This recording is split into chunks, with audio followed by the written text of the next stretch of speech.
হানজালা ভাই, জাতীয় সংসদে যখন যাবেন একটু বললেন হাদি হত্যার বিচারটা যেন হয়। মাননীয় স্পিকার, আপনাকে ধন্যবাদ।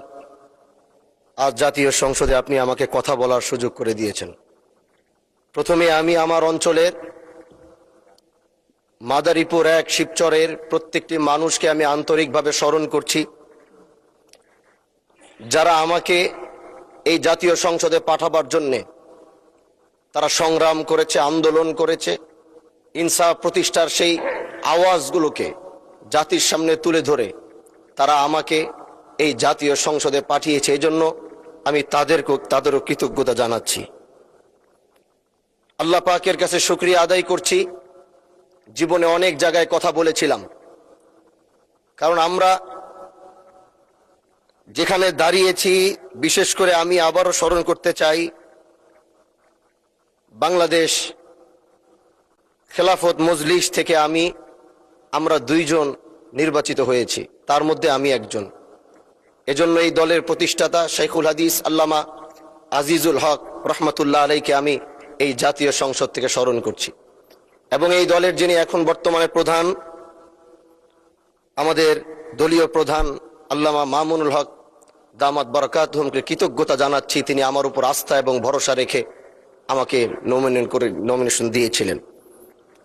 মাননীয় স্পিকার, তার সাথে সাথে আমি স্মরণ করতে চাই, আমি যেই আসন থেকে নির্বাচিত হয়েছি সেই আসন থেকে বাংলার ঐতিহাসিক একজন নক্ষত্রের জন্ম হয়েছিল, যার জন্ম না হলে 1947 সাল হতো কিনা তাদের আন্দোলন না থাকলে জানি না, কারণ তিনারা নিজের জীবনকে বাজি রেখে ব্রিটিশ বিরোধী আন্দোলন করেছেন। এবং আল্লাহ পাকের কাছে অশেষ শুকরিয়া জানাই যে সেই ব্রিটিশ বিরোধী আন্দোলনের অন্যতম একজন নেতা হাজী শরীয়তুল্লাহ রহমতুল্লাহ আলাইহির সেই বংশের সন্তান হিসাবে আল্লাহ আমাকেও কবুল করেছেন। মাননীয় স্পিকার, হাজী শরীয়তুল্লাহর কথা যদি বলতে হয়, তিনি যেভাবে এই দেশকে অন্যায় অবিচার মুক্ত করার জন্য, এদেশের মানুষ ছিল নির্যাতিত, এদেশের কৃষকরা ছিল নির্যাতিত, এদেশের মুসলমানরা ছিল নির্যাতিত। একদিকে ব্রিটিশ মুসলমানদের উপর অত্যাচার করছিল, আরেক দিক থেকে হিন্দু জমিদাররা তারা মুসলমানদের উপরে একচেটিয়া অন্যায় অবিচার স্ট্রিম রোলার চালিয়ে যাচ্ছিল।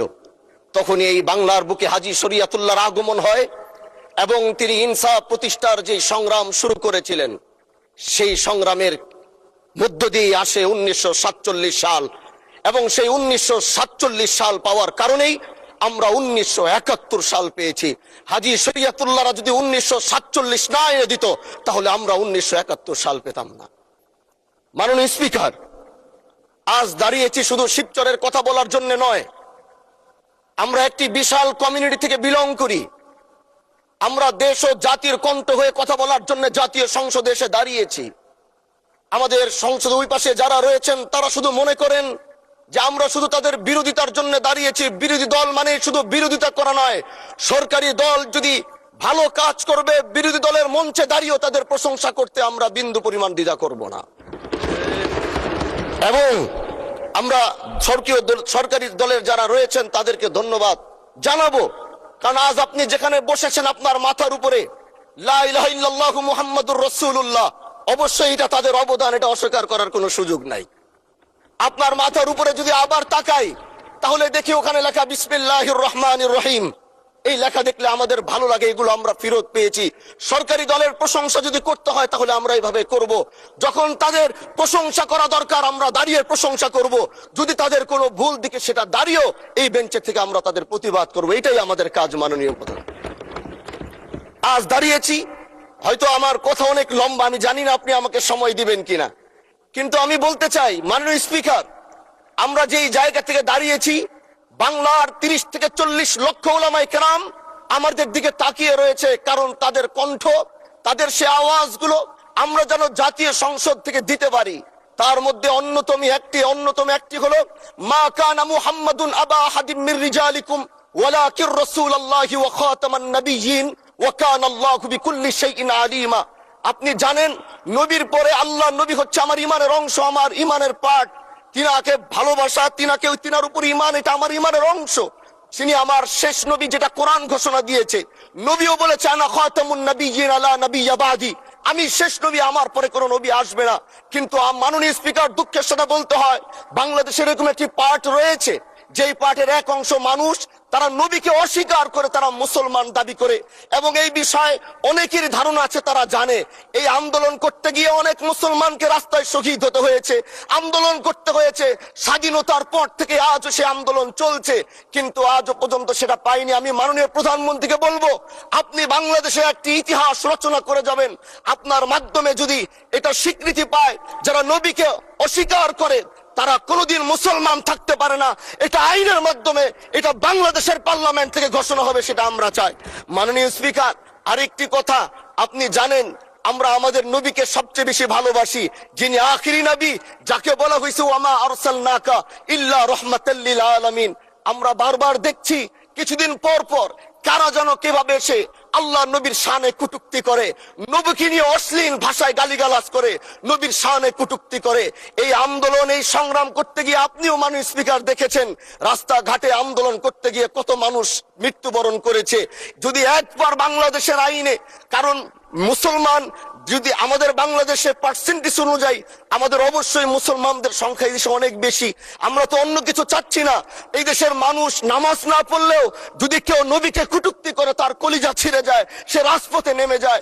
আমি বলবো, যারা নবীকে কটূক্তি করে, নবীর নামে গালিগালাজ করে, এদের মৃত্যুদণ্ড, এই আইনটাও যেন বাংলাদেশের এই সংসদ থেকে পাশ করা হয়। মাননীয় স্পিকার, এই কথাগুলো বলতে গিয়ে অনেক কথা হারিয়ে যাচ্ছে। এলাকায় বলেছিলাম যে আমরা ন্যায়ের পক্ষে কথা বলবো, ইনসাফের পক্ষে কথা বলবো। তখন অনেকে হাত ধরে বলেছিল, হামজালা ভাই, জাতীয় সংসদে যখন যাবেন একটু বইলেন হাদি হত্যার বিচারটা যেন হয়।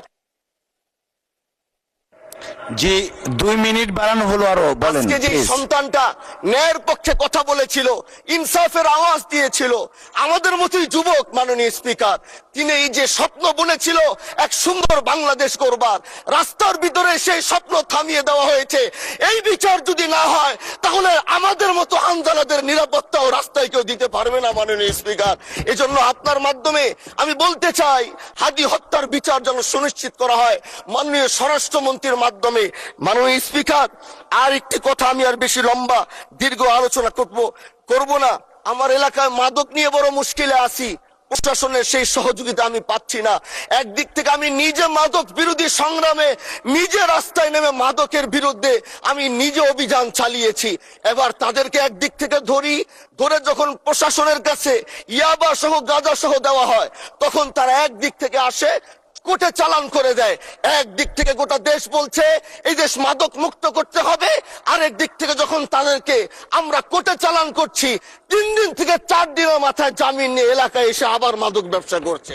এই জন্য মাননীয় আইনমন্ত্রীকে বলবো, আপনি এই ইয়াবা গাঁজা যেই বড় বড় নেশাগুলো আমাদের দেশে বেশি সচরাচর চলছে, এই বিষয়ে আইনটাকে আরেকটু মজবুত যদি করবেন, তাহলে আমরা মনে করব আমরা এই দেশ আর এই সমাজটাকে আমরা হয়তো আগামীর বাংলাদেশ, আগামীর যারা যুবক, মাননীয় স্পিকার, আপনার খারাপ লাগবে, যুবকগুলো গ্রামের তারা ধ্বংস হয়ে যাচ্ছে।